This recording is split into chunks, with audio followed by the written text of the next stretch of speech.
El Barzón de Resistencia Civil Estado de Veracruz, AC Alianza por la Dignidad, es un movimiento social reconocido como asociación civil. Es apartidista y nació para defender la dignidad y el patrimonio familiar de sus asociados de cobros injustos e ilegales por parte de bancos, entidades financieras, entidades comerciales, otorgantes de crédito a la vivienda y de particulares que se dediquen al préstamo de dinero con cobro de intereses excesivos. Los principios que rigen a nuestra organización son la honestidad, la justicia social y la equidad económica. De ahí nuestro lema, debo no niego, pago lo justo. Para relatarles qué hace el Barzón, les voy a platicar dos casos de manera muy breve para que podamos identificar las líneas de acción y de defensa. El primer caso es el caso del profesor Carlos. El profesor Carlos en el año 2002 tuvo una necesidad económica porque quería estudiar una maestría, aunado a que tenía por ahí ciertos adeudos, los cuales no podía solventar, y la cantidad total que necesitaba eran 100,000 pesos. Él acudió con una compañera profesora de su gremio, que era de confianza, solicitó los 100,000 pesos, y su compañera, con la confianza de serlo, le dijo que tenían que ir ante un notario y garantizar la operación a través de un contrato de hipoteca. Firmaron un contrato de mutuo, pactaron cierta tasa de interés. Finalmente, al cabo de un tiempo, ustedes bien saben que cuando alguien está en una mala racha, las cosas en lugar de mejorar siempre empeoran. Fue el caso del profesor Carlos. Él vio agravada su situación, definitivamente cayó en la insolvencia, fue demandado finalmente ante un tribunal, recurrió a un abogado, el abogado le propuso un cobro o un pago mensual de 3,000 pesos para llevar a cabo su defensa jurídica. Y al cabo de un tiempo él no pudo pagar esos 3,000 pesos mensuales que eran únicamente de honorarios del abogado. Recurrió a varias instancias, fue a las unidades de atención ciudadana que tienen los gobiernos de los estados. Y él relata que cada vez que iba y platicaba su historia parecía algo totalmente irrelevante, nadie le hacía caso. Así pasó el tiempo hasta que un día en el diario de Jalapa vio un edicto en el cual salía a remate su casa y le llamó mucho la atención que el valor en el cual estaba saliendo era por lo menos la quinta parte del valor real.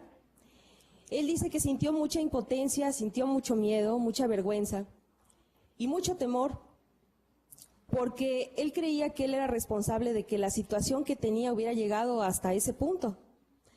Entonces no faltó quien le recomendó ir al Barzón, pero él lo dudó, porque hubo otras personas que le dijeron lo que les acabo de relatar hace unos instantes, que no fuera, que ahí están las personas que cierran las calles y que no le abonan nada a la solución de los problemas.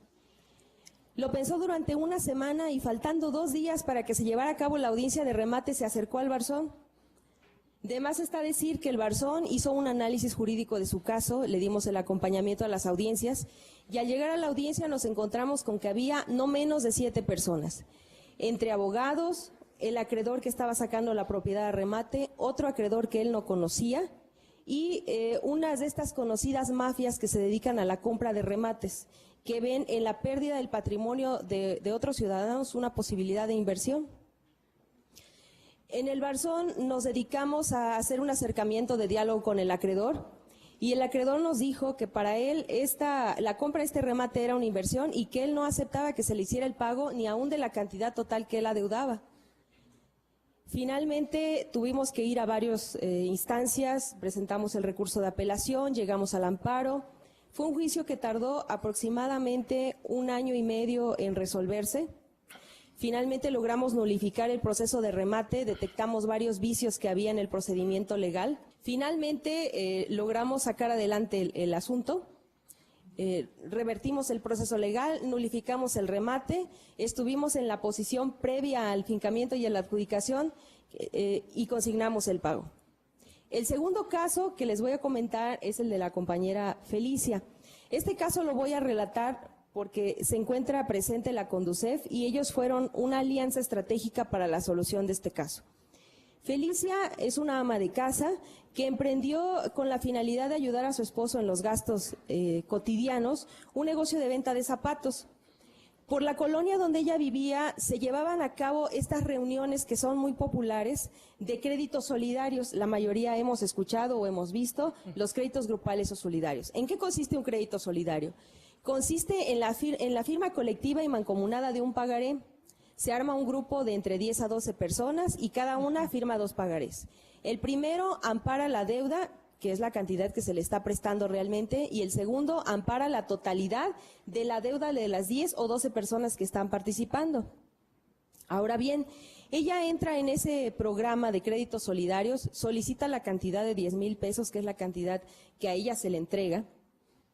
Asistió de manera semanal a las juntas y de repente dejó de asistir porque ella tenía por ahí algunos otros compromisos en esos días y horas y bueno, le imposibilitaba ir. Al cabo de un tiempo se presenta un cobrador a su domicilio y le dice: señora Felicia, estamos aquí para requerirle el pago de la cantidad de 268,000 pesos más intereses que ascienden a un total de 500,000 pesos. Recordando que la cantidad que ella le prestaron fueron 10,000 pesos. Acto seguido, la señora Felicia ni siquiera salía de su asombro cuando en el celular del cobrador que se presenta a su domicilio le muestra un video de personas gritando y llorando y le dice: nosotros en la financiera fulana de tal somos especialistas en meter a la cárcel a las personas, sobre todo a las mujeres.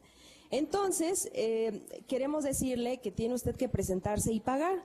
Oiga, pero es que ¿sabe qué? Yo necesito que alguien me haga una aclaración porque pues yo en efecto pagué mi deuda y pues ¿cómo voy a pagar esa cantidad? Yo ni siquiera sé por qué tendría yo que pagar esa cantidad, no vaya ni trabajando media vida reuniría esa cantidad. Y entonces lo que sucede es que el cobrador le dice: bueno, puede usted hacer lo que quiera, puede ir y hablar con mi jefe, en fin, pero le va a decir lo mismo. Y ella se presenta a la entidad financiera a solicitar una explicación en relación a este cobro que a ella le estaban haciendo. Y el encargado, bueno, el gerente, quien además se negó a identificarse, le dice: en efecto, señora Felicia, lo que pasa es que las demás personas no pagaron y además ya cambiaron de domicilio y además nadie tiene modo de garantizarnos la deuda. Entonces, usted es la única persona que está localizada y que de algún modo podríamos nosotros obligar a pagar.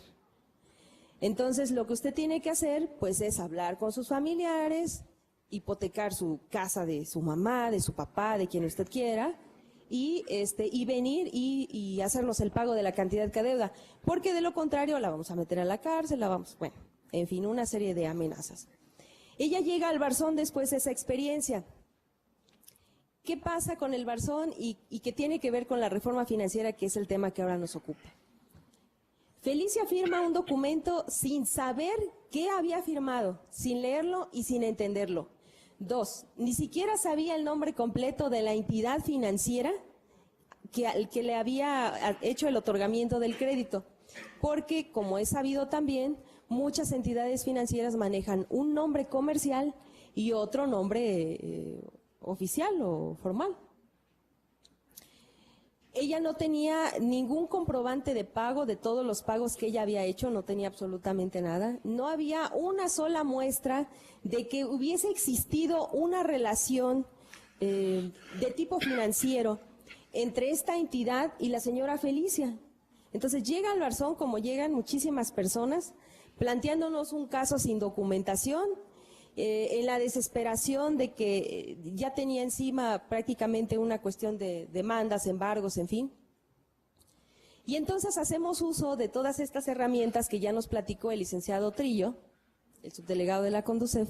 La entidad financiera, con la reforma financiera ahora, tiene la obligación de acreditar la disposición del recurso.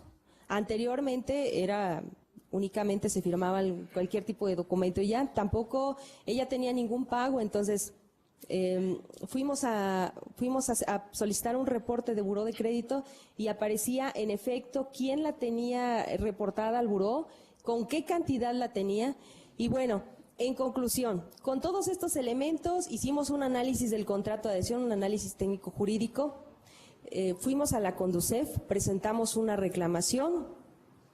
Solicitamos que intervinieran a través de alguna auditoría que se le hiciera a esta entidad, que se llevara a cabo el registro de la forma de operar, que se analizara la publicidad engañosa que ellos estaban manejando además, y la manera irregular de operar, entre otras cosas. La Conducef interviene, cita a conciliación a la entidad, también lo manejaba el subdelegado hace unos momentos. Muchas entidades financieras son citadas y no acuden a los llamados porque piensan que no va a pasar nada, piensan que como Conducef es una instancia conciliatoria, pues lo mismo da que vaya o que no vaya, ¿no?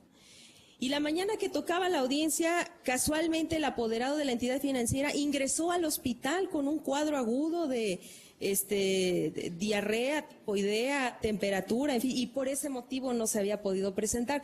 Pero esta enfermedad no le sobrevino hasta que la Conducef le notificó que por no haber asistido se había hecho acreedor a una multa de más de 70,000 pesos. Si hay instituciones, hay que respetarlas, ¿no? Lo decía el doctor Villafuerte al hacer la presentación, hay una corresponsabilidad. Y la educación financiera debe de ser no solo para los usuarios, también para las entidades. Todos debemos de respetar la ley. Bueno, por demás está decir que el caso se resolvió.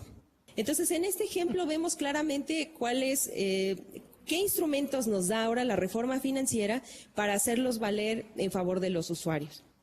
Bien, en este largo camino en el Barzón hemos aprendido que sin una justa y oportuna defensa nadie logra nada, y que todos tenemos la obligación de estar informados y de conocer nuestros derechos como usuarios de servicios financieros, y que todos desde el momento en el que contratamos un crédito somos deudores. Las entidades financieras tienen tras de sí un sólido respaldo económico, publicitario y jurídico, así como los conocimientos y la experiencia de la práctica empresarial. Ese respaldo los pone en situación de imponer condiciones contractuales en sus contratos de adhesión, y es común que en dichos contratos estas entidades intentarán dar una apariencia de equilibrio y equidad a las condiciones contractuales. Así, los otorgantes del crédito logran que dichos contratos sean firmados por parte de los usuarios sin mayor cuestionamiento y aprovechándose de diversas circunstancias. Primera, el desconocimiento de las implicaciones jurídicas que acarrean las condiciones impuestas. Segunda, la publicidad masiva y excesiva de servicios financieros con aparentes ventajas en su adquisición o utilización. 3, el esquema de colocación de crédito persuasivo, pero sin información mínima o suficiente para la toma de decisiones razonadas. Ante este panorama emerge la relevancia de las instituciones garantes de los derechos de los usuarios de servicios financieros a través de su función preventiva y o resarcitoria, como todas las que nos comentó el subdelegado que me antecedió en uso de la voz. ¿Qué estrategias implementamos en el Barzón? Campañas. Año con año en el Barzón generamos campañas de difusión de nuestro objeto social y de la información más relevante y novedosa en los temas de deudores. De manera permanente damos asesorías en nuestras oficinas, generamos alianzas con otras asociaciones civiles para llevar información a sus asociados y procuramos mantener un contacto frecuente con importantes medios de comunicación, apoyándonos en ellos para la difusión de información de interés al público en general, logrando posicionarnos como un referente de orientación de la opinión pública en el tema deudores. Estudios. Llevamos a cabo encuestas y análisis multisectoriales, multidisciplinarios e interinstitucionales de las reformas legales para hacer nuevas propuestas legislativas. Convenios. Signamos convenios de colaboración para una mayor protección de nuestros asociados, como el que tenemos celebrado actualmente con la Comisión Nacional de Derechos Humanos y con la Comisión Estatal de Derechos Humanos en Veracruz. Educación financiera. De manera semanal proporcionamos educación financiera a nuestros asociados. Creemos que con la promulgación de la reforma financiera de enero del año 2014 se abonó al fortalecimiento de la institución protectora de los derechos de usuarios financieros, la Conducef. Y nos parece un gran avance en materia de protección y defensa de usuarios de servicios financieros y el reflejo del propósito del legislador de establecer las condiciones necesarias para que el consumo financiero sea equilibrado, equitativo y proporcionado, y que disminuya o se evite el abuso jurídico y por tanto económico de las instituciones financieras frente a los usuarios. Ahora nos corresponde a los ciudadanos estar informados, educarnos financieramente, entender que educación financiera es el conjunto de conocimientos y herramientas que nos llevarán a hacer un mejor uso de los productos y servicios financieros y a ejercer mejor nuestros derechos y obligaciones frente a las entidades financieras. Gracias.